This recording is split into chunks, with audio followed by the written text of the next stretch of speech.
இந்திய கூட்டணி ஸ்ரீபெரும்புதூர் நாடாளுமன்ற தொகுதி வேட்பாளர் டி.ஆர். பாலு அவர்களை ஆதரித்து பம்மல் வடக்கு பகுதி இந்திய கூட்டணி சார்பில் மாபெரும் பொதுக்கூட்டம் குரோம்பேட்டை லட்சுமிபுரம் சாலையில் நடைபெற்றது. அடுத்த லட்சுமிபுரம் சாலையில் பம்மல் வடக்கு பகுதி கழக செயலாளர் ஜெயக்குமார் தலைமையில் நடைபெற்ற இக்கூட்டத்தில் திமுக அரசின் சாதனைகளை குறித்து பொதுமக்களுக்கு நடிகை ஷர்மிளா பாலாஜி சிறப்புரையாற்றினார். இதில் பல்லாவரம் சட்டமன்ற உறுப்பினர் இ. கருணாநிதி, பம்மல் மண்டல குழு தலைவர் வே. கருணாநிதி, மாமன்ற உறுப்பினர்கள், கூட்டணி கட்சி நிர்வாகிகள், காங்கிரஸ் செங்கல்பட்டு மாவட்ட தலைவர் செந்தில்குமார், மதிமுக மாவட்ட செயலாளர் மாவை மகேந்திரன், விசிகா தாம்பரம் மாநகர வடக்கு செயலாளர் தமிழரசன், கூட்டணி கட்சி உட்பட பலர் கலந்து கொண்டு கட்சி நிர்வாகிகள் திரளாக கலந்து கொண்டனர்.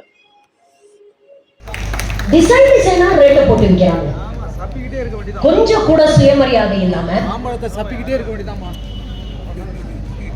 நீங்க தானே கேக்குறீங்க, சாதிவாரி கணக்கெடுப்பு வேணும்னு நீங்க கேக்குறீங்கல்ல. இன்னைக்கு போய் பிஜேபியோட கூட்டணியில நிக்கிறீங்களா? ஒரு மேடையிலாவது பேச சொல்லுங்க மோடிய. ராமதாஸ் ஐயா சொல்லக்கூடிய சாதிவாரி கணக்கெடுப்பை பிஜேபி ஆட்சிக்கு வந்தோட செய்யணும்னு சொல்லுங்க பாக்கலாம். சென்சஸே எடுக்க முடியலங்க. டிஜிட்டல் இந்தியான்னு பெருமையா பேசுறாங்க. கோவிட் காலத்துல மேலை நாடுகள்லாம் ஆன்லைன்ல சென்சஸ் எடுத்தாங்க. 20 வருஷமா உட்கார்ந்துட்டு இருக்காங்க சென்சஸ் எடுக்காம. அப்படிப்பட்ட ஒரு சந்தர்ப்பவாத கூட்டணி தான் இன்னைக்கு உங்ககிட்ட வந்து எங்களுக்கு ஓட்டு போடுங்க, நாங்க உங்களை காப்பாத்துறோம் அப்படின்னு கேக்குது. ஆனா இந்த பக்கம் இருக்கக்கூடிய கூட்டணியை யோசிச்சு பாருங்க.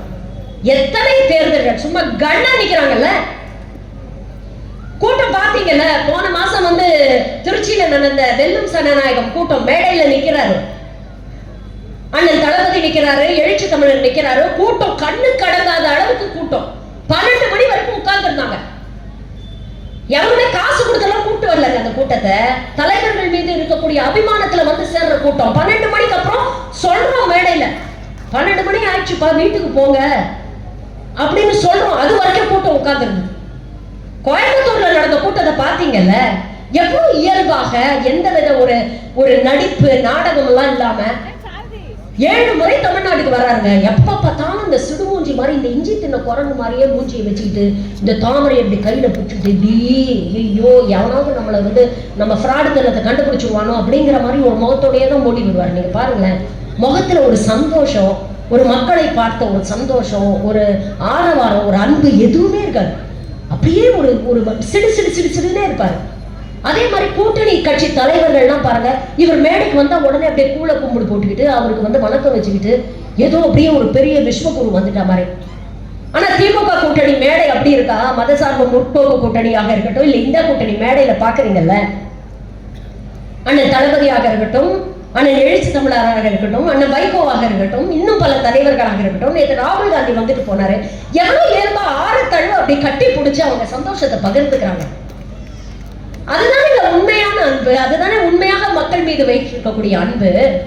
அவர் பேசுறாரு, ராகுல் காந்தி என்ன ஒரு விஷயம் பேசுறாருன்னு கவனிச்சீங்களா நீங்க?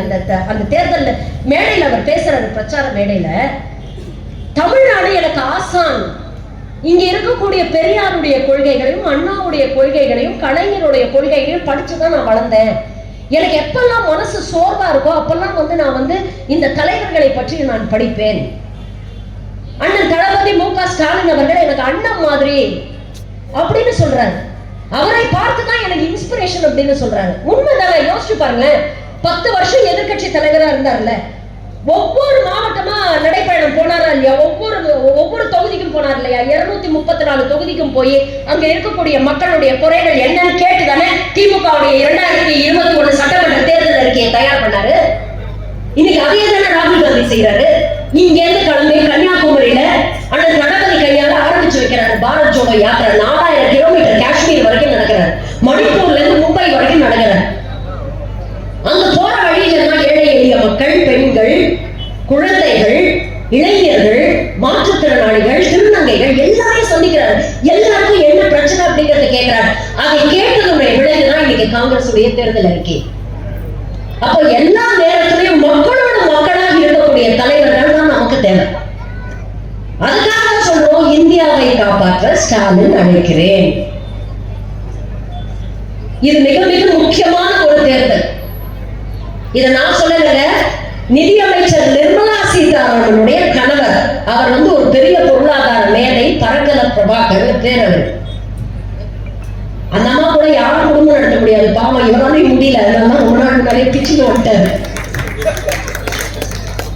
அவர் சொல்றாரு, நேற்று ஒரு இன்டர்வியூல சொல்றாரு, இந்த பாசிச பாஜக அரசு பொருளாதார ரீதியாக இந்தியாவை 25 ஆண்டுகள் பின்னோக்கி இழுத்து விட்டது. அரசியல் ரீதியாக பிரிட்டிஷ் ஆட்சி காலத்துக்கு நம்மளை இழுத்து சென்று விட்டது. சமூக ரீதியாக சமூக நலன், சமூக நீதி, சுயமரியாதை இந்த தளங்கள்ல கிட்டத்தட்ட 1800ஆம் நூற்றாண்டுக்கே நம்மளை வந்து கூட்டிட்டு போயிடுச்சு. 200 வருஷம் பின்னோக்கி கூட்டிட்டு போயிடுச்சு. இந்த தேர்தலில் மீண்டும் பாஜக ஆட்சிக்கு வந்தால் அது இந்தியாவுக்கு அளிக்கக்கூடிய சாவு மணி அப்படின்னு சொல்றாங்க. சனநாயகத்தின் சாவு மணி, இந்திய அரசியலமைப்பு சட்டத்தின் சாவு மணி. இது அவர் மட்டும் சொல்லல, பாஜக தலைவர்களே மேடையில சொல்றாங்க. நாம ஒரு ஜெயிச்சு வந்தோம்னா முதல்ல நாங்க இந்திய அரசியலமைப்பு சட்டத்தை மாற்றுவோம், மாத்தி எழுதுவோம், ஹிந்து ராஷ்டிரம் அமைப்போம், அகண்ட பாரதம் அமைப்போம் அப்படின்னு பேசுறாங்க. அப்ப இருக்கக்கூடிய ஒரு நிதி அமைச்சருடைய கணவர் இந்த அளவுக்கு நம்மள வந்து வான் பண்றாருன்னா இந்த எலெக்ஷனோட சீரியஸ்னஸ் என்ன அப்படிங்கறத நம்ம புரிஞ்சுக்கணும். அப்ப மாநிலம் மட்டும் நல்லா இருக்கணும்னு நம்மளுடைய தலைவர் நினைக்கல, மாநிலத்தை தாண்டி இந்தியா நல்லா இருக்கணும். இங்க இருக்கக்கூடிய இந்த திராவிட மக்கள், திராவிட மாடல்னால இங்க இருக்கக்கூடிய மக்கள் எந்த அளவுக்கு பயன்படுறாங்களோ இதே விஷயங்கள் வந்து நாட்டில் இருக்கக்கூடிய மற்ற மாநிலங்கள்ல இருக்கக்கூடிய மக்களுக்கும் போய் சேரணும்னு நினைக்கிறாரு. அதனாலதான் கேட்கிறாரு, இந்தியாவை காப்பாற்ற ஸ்டாலின் அழைக்கிறேன். அப்போ நம்ம இருக்கக்கூடிய ஒவ்வொரு மக்களுடைய முக்கியமான பொறுப்பு என்ன? ஃபர்ஸ்ட் நாம ஓட்டு போடணும். ரெண்டாவது நம்ம பக்கத்துல இருக்கிறது குறைஞ்சபட்சம் ஒரு 50 பேர்கிட்ட பேசுங்க. இன்னைக்கு நான் சொன்ன விஷயம் ஒரு 50 பேர்கிட்ட எடுத்து சொன்னேன். அவங்களுக்குள்ள ஏதாவது ஒரு சின்ன ஆசிலேஷன் இருந்தா கூட அவர்களுக்கு புரிய வச்சு அவங்க மனசை மாத்துங்க. இந்த 2 முக்கியமான கடமையும் நமக்கு இருக்கு வாக்காளரா. ஏன்னா இது பாஜக வர்சஸ் காங்கிரஸோ இல்ல பாஜக வர்சஸ் இந்தியா கூட்டணியோ இல்ல பாஜக வர்சஸ் திமுகவோ இல்ல. இந்த தேர்தல் இது பாஜக versus the people of India. இந்திய மக்களுக்கு எதிரான ஒரு ஆட்சி, இந்திய ஜனநாயகத்துக்கு எதிரான ஒரு ஆட்சி. உலகத்திலே பெரிய எதிர்கட்சி யாரு தெரியுமா? அரசியல் கட்சிகள் இல்ல, மக்களாகிய நாம ஓட்டு போட்டு ஒருத்தர் தேர்ந்தெடுத்து ஆட்சியில உட்கார வைக்கிறவங்க, அவங்க கேள்வி கேட்கக்கூடிய உரிமை நமக்கு இருக்கு.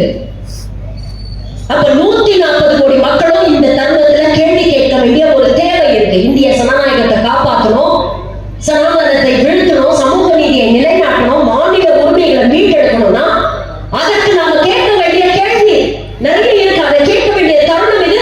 இதற்கு அரணாக நமக்கு பாதுகாப்பாக இன்னைக்கு வந்து தலைவர் நின்றுட்டு இருக்கார். அவர் நினைச்ச பாஜகவோட சேர்ந்து போயிருந்திருக்கலாம்ல. என்ன பிரச்சனை நீங்க சொல்லுங்களேன், யோசிச்சு பாருங்க. எப்படியெல்லாம் எதிர்கட்சி தலைவர்களை உருட்டுறாங்க, மிரட்டுறாங்க, ஜெயில தூக்கி போடுறாங்க. காங்கிரஸோட கூட்டணி வைக்காதீங்க, பாஜகவோட வந்துருங்க, நம்ம ஒரு கள்ள கூட்டணி வச்சுக்கலாம் அப்படின்னு சொல்லி இவர் ஏற்றுக்கொண்டிருந்தாருன்னா அவருக்கு என்ன பிரச்சனை இருக்க போகுது? 5 வருஷம் ஆட்சி நடத்திட்டு போறாரு. ஆனா அவர் ஏற்றுக்கிட்டாரா? அவர் ஏற்றுக்காததுனாலதான் அண்ணன் செந்தில் பாலாஜி இன்னும் உள்ள இருக்கிறாரு, பெயில் கொடுக்க மாட்டேங்கிறாங்க. அவரை அதை நிராகரித்ததுனாலதான் அண்ணன் பொன்முடி அவர்கள் தன்னுடைய அமைச்சர் பதவியை இழந்தார். நீ என்ன வேணாலும் பண்ணு, நீ யார் வேணாலும் தூக்கி உள்ள நான் கெத்தா நிப்பேன்டா, என்னுடைய வேல்யூஸ்க்காக நிப்பேன், என் கருத்தியலுக்காக நான் நிப்பேன் களத்துல நிக்கிறார்ல. அந்த உண்மைக்கு கொடுக்க போற பரிசு என்ன அப்படிங்கறத யோசிச்சு பார்க்கணும். அந்த உண்மைக்கு, அந்த நேர்மைக்கு நாம என்ன பரிசு கொடுக்க போறோம்? அப்ப இந்த தேர்தல் வெறும் கட்சிகளுக்கு இடையான தேர்தல் இல்லை, இது ஒரு பாசிச அரசுக்கும் அதை சார்ந்து இருக்கக்கூடிய மக்களுக்குமான தேர்தல். உங்களுடைய அடிப்படை உரிமைகளுக்காக நீங்கள் செய்யக்கூடிய ஒரு போராட்டம், உங்களுடைய தேவைகளை பூர்த்தி செய்யறதுக்காக நீங்க போடக்கூடிய ஓட்டு, நீங்க போடக்கூடிய ஒவ்வொரு ஓட்டும் மோடிக்கு வைக்கிற வேட்டாது. இந்த கருத்தை நீங்க மட்டும் இல்ல, ஒரு 50 பேருக்கு தயவு செஞ்சு கொண்டு போய் சேருங்க. பெரும்பாலான வாக்கு வித்தியாசத்தில் இந்தியா கூட்டணி வேட்பாளர்கள் எல்லா தொகுதியிலும் வந்து ஜெயிக்கணும். ஒட்டு மொத்தமா பாஜக வடிச்சு தூக்கி போடுவோம் மாநிலத்துல. இந்த தமிழ்நாடு எத்தனையோ விஷயங்களுக்கு முன்னோடியா இருந்திருக்குங்க. மொழி போராட்டத்துக்காக முதல்ல போராடினது நம்ம ஊர்ல தானே, மாநில உரிமைகளுக்காக போராடினது நாம தானே. அப்ப பாசிச